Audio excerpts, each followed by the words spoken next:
안녕하세요. 오늘도 함께 해주셔서 감사합니다. 오랜 직장 생활을 해오신 여러분께서도 아직 화가 나는 순간들이 있으실 텐데요. 젊은 동료들이 예의를 모르거나 새로운 시스템을 강요당하거나 경험을 무시당할 때 말이죠. 수십 년 직장 생활을 해오셨지만 여전히 마음이 불편하실 때가 있으시죠? 부처님께서는 이미 2500년 전에 이런 마음의 어려움을 해결하는 지혜를 알려주셨습니다. 오늘 이 시간을 통해서 여러분의 풍부한 경험에 부처님의 지혜를 더해 어떤 상황에서도 평안한 마음을 유지하는 방법을 배워보겠습니다. 특히 마지막에 말씀드릴 간단한 방법은 여러분께 큰 도움이 될 것입니다. 여러분도 이런 경험들 많이 해보셨을 것 같은데요. 회사에서 일하다 보면 젊은 직원들이 기본 예의도 모르고 윗사람 말씀을 제대로 듣지 않을 때가 있죠.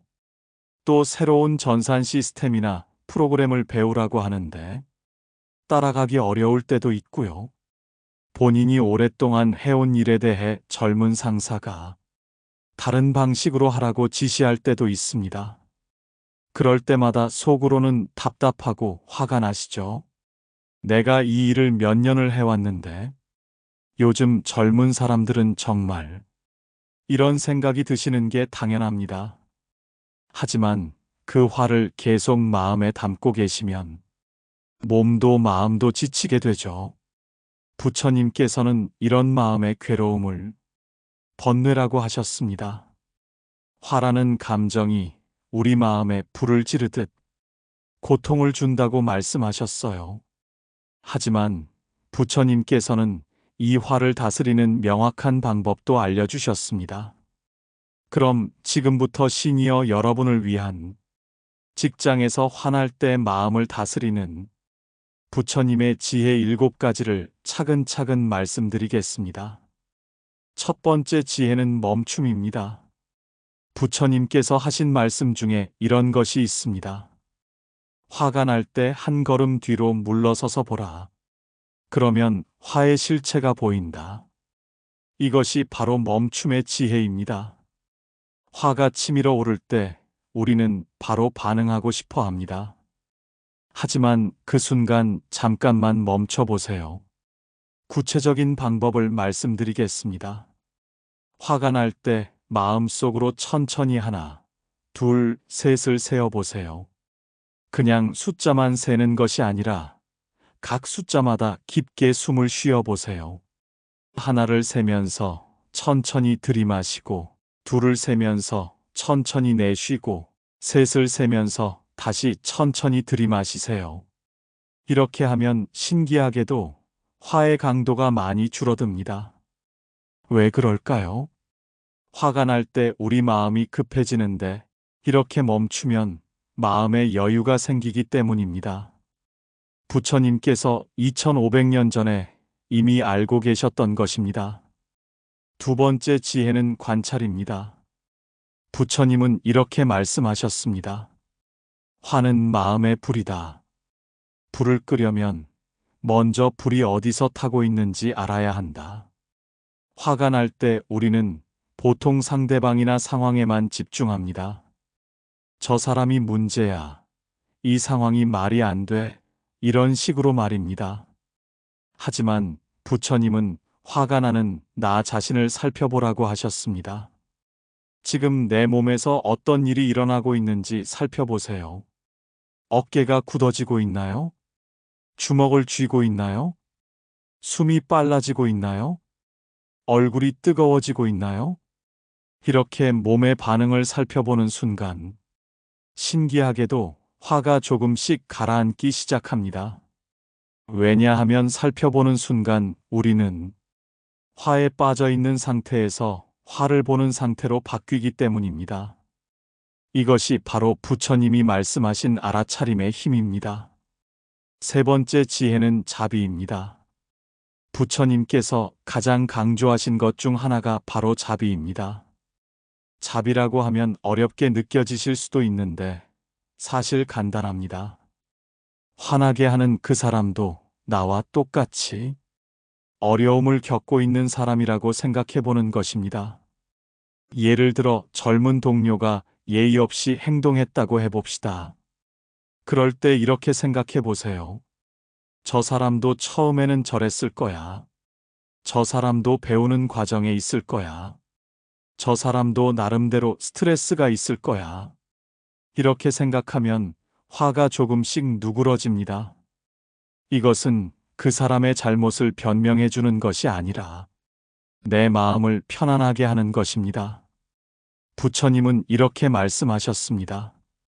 화를 품고 있는 것은 뜨거운 숯을 손에 쥐고 있는 것과 같다. 다른 사람에게 던지기 전에 내 손부터 타버린다. 결국 화는 상대방보다 나 자신을 더 괴롭히는 것입니다. 네 번째 지혜는 호흡입니다. 부처님께서 가장 기본적이면서도 강력하다고 하신 방법이 바로 호흡입니다. 화가 날 때 호흡은 정말 중요합니다. 화가 나면 호흡이 빨라지고 얕아집니다. 반대로 호흡을 깊고 천천히 하면 마음도 차분해집니다. 직장에서 화가 날 때 이렇게 해보세요.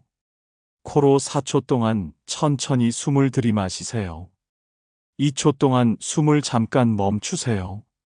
입으로 6초 동안 천천히 숨을 내쉬세요. 이것을 4-2-6호흡이라고 합니다. 이것을 3번만 반복해도 마음이 많이 편해집니다. 회의실에서도 사무실에서도 어디서나 할 수 있습니다. 아무도 모르게 조용히 할 수 있는 방법입니다. 부처님은 이렇게 말씀하셨습니다. 호흡을 관찰하는 것만으로도 마음의 파도가 잔잔해진다. 정말 신기하게도 호흡에 집중하면 화났던 일이 그렇게 중요하지 않게 느껴집니다. 5번째 지혜는 무상입니다. 무상이라는 말이 어렵게 느껴지실 수도 있는데 쉽게 말해서 모든 것은 변한다는 뜻입니다. 부처님께서 깨달으신 진리 중 하나가 바로 이 무상입니다. 화가 날 때 이렇게 생각해 보세요. 이 감정도 지나갈 것이다. 이 상황도 영원하지 않다. 지금 화가 나지만 내일 되면 별것 아닐 것이다. 실제로 그렇습니다. 지금 화나는 일이 1년 후에도 그렇게 중요할까요? 아마 기억도 잘 안 날 것입니다. 여러분께서 오랜 직장 생활을 해오시면서 수많은 어려운 일들을 겪어보셨을 텐데요. 지금 돌이켜보면 그때 그렇게 화났던 일들이 별것 아니었다는 것을 아실 것입니다. 부처님은 이렇게 말씀하셨습니다. 구름이 하늘을 가릴 수는 있지만 하늘 자체를 더럽힐 수는 없다. 화라는 감정도 마찬가지입니다. 잠깐 우리 마음을 가릴 수는 있지만 우리의 본래 평안한 마음을 파괴할 수는 없습니다. 6번째 지혜는 현명한 대응입니다. 부처님은 감정에 휘둘리지 말고 지혜롭게 대응하라고 하셨습니다. 화가 날 때 우리는 보통 2가지 극단적인 반응을 합니다. 하나는 폭발하는 것이고 다른 하나는 억누르는 것입니다. 둘 다 좋지 않습니다. 폭발하면 관계가 망가지고 억누르면 내가 망가집니다. 부처님이 제시하신 중도는 이렇습니다. 화를 인정하되 지혜롭게 표현하는 것입니다. 예를 들어 이렇게 말할 수 있습니다. 이 부분에 대해서는 다시 한번 생각해 볼 필요가 있을 것 같습니다. 제가 생각하기로는 이런 방식이 더 효과적일 것 같은데 어떻게 생각하시나요? 이해는 하지만 다른 방법도 고려해 볼 수 있을까요?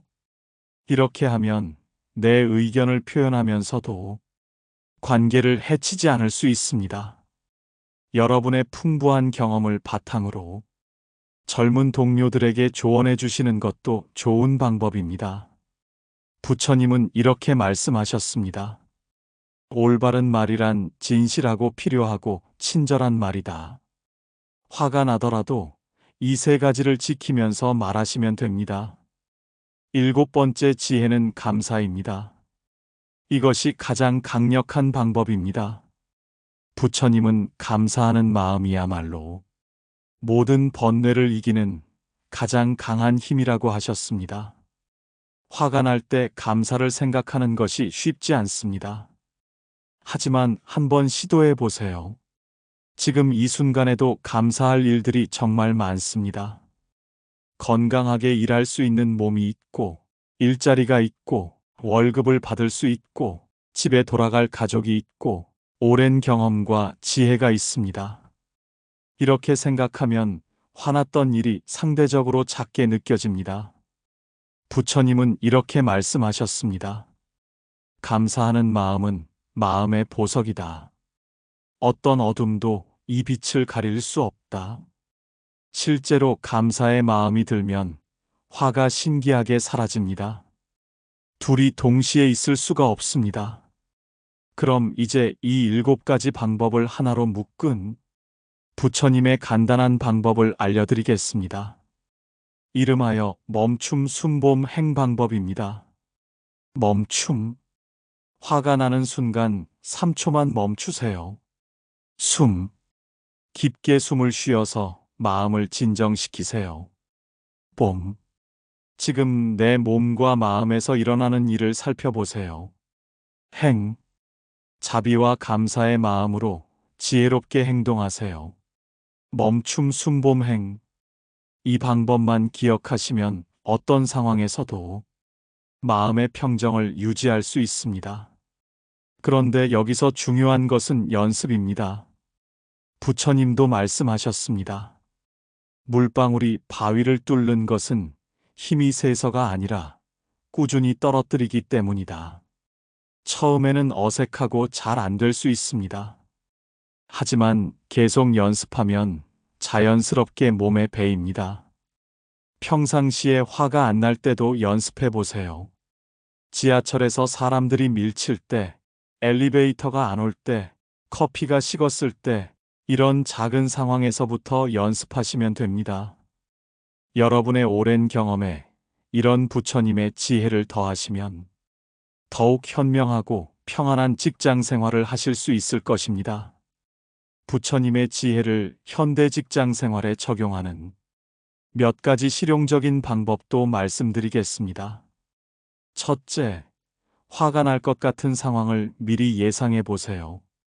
월요일 아침 회의나 새로운 시스템 교육 같은 상황 말입니다. 미리 마음의 준비를 하고 멈춤 숨봄 행을 떠올려 보세요. 둘째, 화가 난 후에는 반드시 돌아보기를 해보세요. 그때 어떤 방법을 써봤는지, 어떤 것이 효과적이었는지 생각해 보세요. 셋째, 동료들과 함께 이야기해 보세요.